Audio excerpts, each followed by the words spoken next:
Hey guys, today I will be discussing the concept of intersectionality using Kimberly Crenshaw and Audre Lorde's texts as frameworks for my analysis. Before delving into the key arguments and notable quotes from Crenshaw's text, I will provide some background on the author. Crenshaw is actually the legal scholar that first coined the term intersectionality, and she developed a theory of intersectional bias and oppression as a tool in studying critical race theory to better understand how various social categories, identities, and power arrangements such as race, class, gender, sexuality, and others merge to affect the lived experiences of people and communities. Crenshaw's piece, Mapping the Margins, Intersectionality, Identity Politics, and Violence Against Women of Color, analyzes how popular feminist and anti-racist discourses neglect categorical differences in women and fail to notice how their experiences are shaped by their own identities, such as race and class. She explains that anti-racist efforts and female experiences have become politicized in mutually exclusive terrains, which have ultimately disregarded the experiences of women of color as popular discourse tends to respond to either racism or sexism, omitting women of color as they are marginalized within both.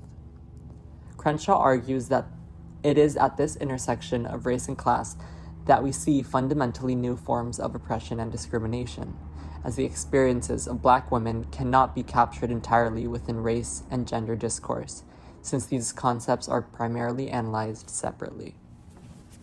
Crenshaw divides the issue of intersectionality into three distinct categories: structural, political, and representational intersectionality. Structural intersectionality refers to the ways in which the location of women of color at the intersection of race and gender makes their experiences of domestic violence, rape, and remedial reform qualitatively different than that of white women. Political intersectionality refers to how both feminist and anti-racist policies have paradoxically often helped to marginalize the issue of violence against women of color. This quote from the text helps further understanding of this idea. The concept of political intersectionality highlights the fact that women of color are situated within at least two subordinated groups that frequently pursue conflicting political agendas. The need to split one's political energies between two, sometimes opposing political agendas is a dimension of intersectional disempowerment that men of color and white women seldom confront. Indeed, their specific race and gendered experiences, although intersectional, often define as well as confine the interests of the entire group. Finally, representational intersectionality analyzes the cultural constructions of women of color and how controversies surrounding representations of women of color in popular culture have become another source of intersectional disempowerment for this demographic. Overall, these different forms of intersectionality exist to help clarify and delineate the distinct ways in which individuals with intersectional identities are oppressed through various landscapes of discrimination. These individuals may experience such discrimination structurally through classism, sexism, and racism, politically through homophobia, citizenship status, and religion, and representationally through gender, caste, sex, race, ethnicity, class, sexuality, religion, disability, weight, physical appearance, height, and more. Here are some key quotes I pulled from the reading that help guide some of the main ideas Crenshaw presents. The experiences of women of color are frequently the product of intersecting patterns of racism and sexism. The problem with identity politics is not that it fails to transcend differences, as some critics charge, but rather the opposite, that it frequently conflates or ignores intergroup differences. Because of their intersectional identity as both women and of color within discourses that are shaped to respond to one or the other, women of color are marginalized within both. My focus on the intersections of race and gender only highlights the need to account for multiple grounds of identity when considering how the social world is constructed. Through an awareness of intersectionality, we can better acknowledge and ground the differences among us and negotiate the means by which these differences will find expression in constructing group politics. Before showing my main media artifact, I would like to also present a tweet from Kimberly Crenshaw on June 26, 2020, where she explains that intersectionality is not additive, it's fundamentally reconstitutive. I think that this is a great brief clarification of intersectionality, as many scholars and individuals are not aware that intersectional experiences are not just compounded oppressions from different identities. Instead, the oppression individuals with intersectional identities face is fundamentally different from singular minority groups, as these social categories combine or merge to create unique and distinct forms of oppression. My main media artifact today is from a social commentary TikToker, Chris the Author, who explains the difficulties of navigating social discourses surrounding race, gender, and sexuality when one's identities intersect. So someone on Instagram asked which part of my identity I would fight for first, being black, being gay, or being a woman. And since the whole Dave Chappelle debacle, I've been seeing sentiments about how LGBTQ issues get prioritized over black issues. And after giving it a lot of thought, I realized that these parts of my identity cannot be separated, and I'm going to explain why. Let's say I put being black before being a woman. Where does that leave me when I'm battling systemic racism and white supremacy while also enduring misogynoir within my own community? Where does that leave black women who are having our lives taken, like Toyin, who was on the front lines for black liberation, only to be murdered by a black man? Where does that leave little black girls when their molesters go unpunished because they're seen as fast or grown? Where did that leave Breonna Taylor when her case got delayed coverage because movements against police brutality are centered around black men? Now let's say I put being a woman over being black. How does that work when black women are disproportionately affected by sexual assault, domestic violence, homicide, but mainstream feminism has always been centered around white women?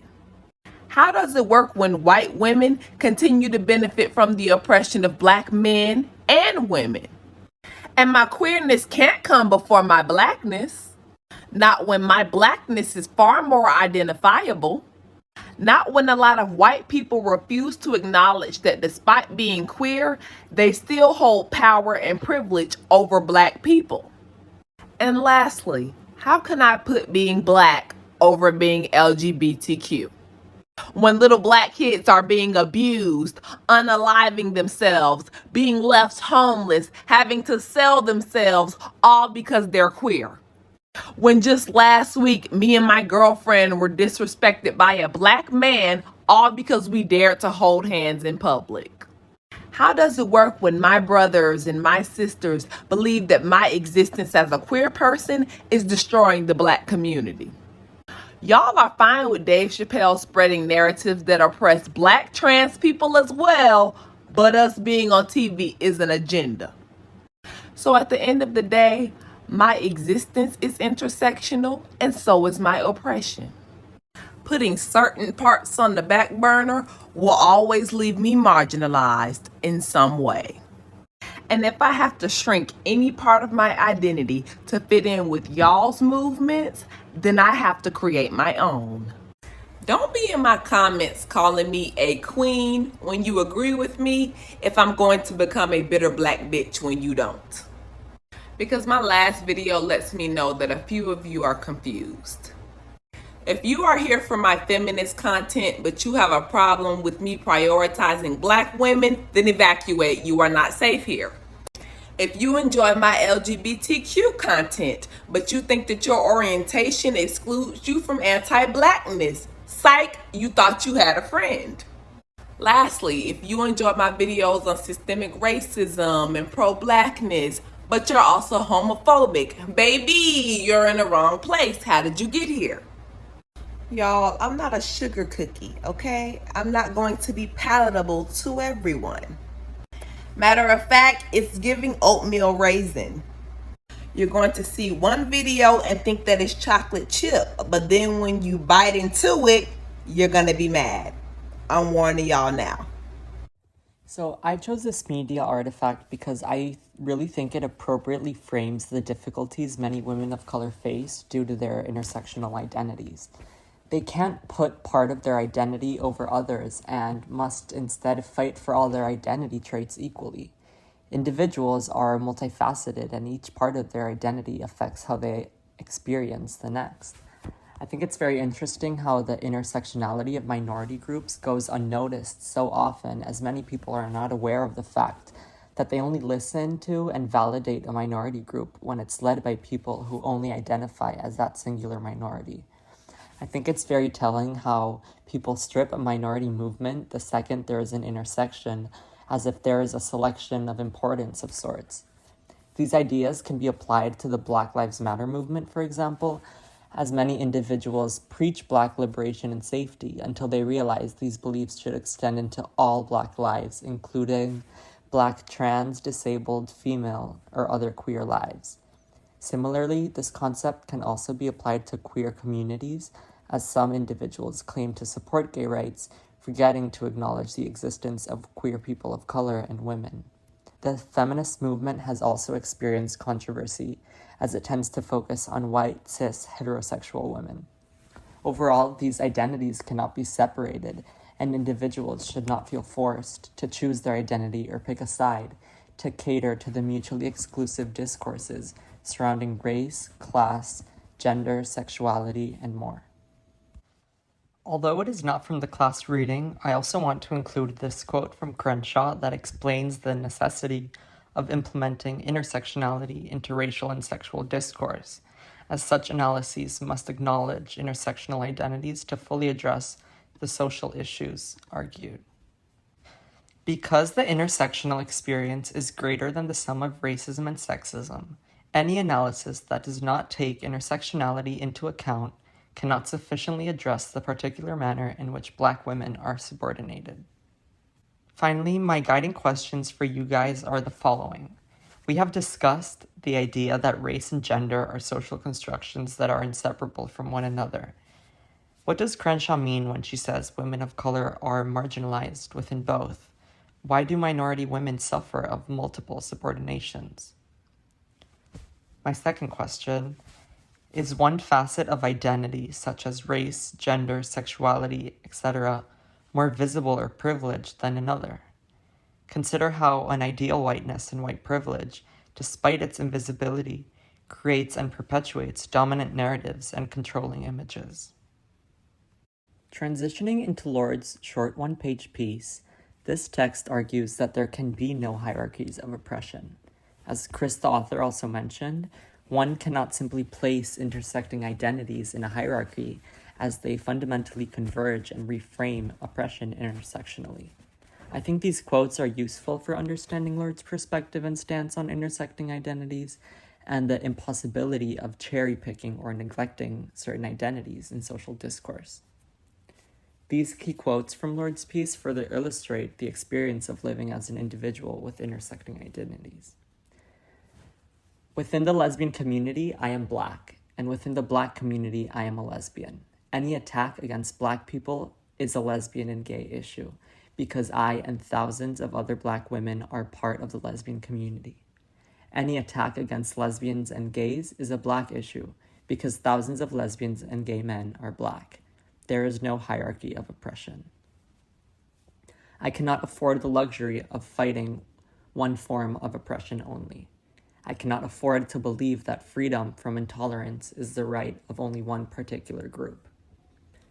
This last quote from Lord was not in the text, but I believe it also helps frame how individual struggles cannot become isolated, as their intersecting identities ultimately create intersecting struggles.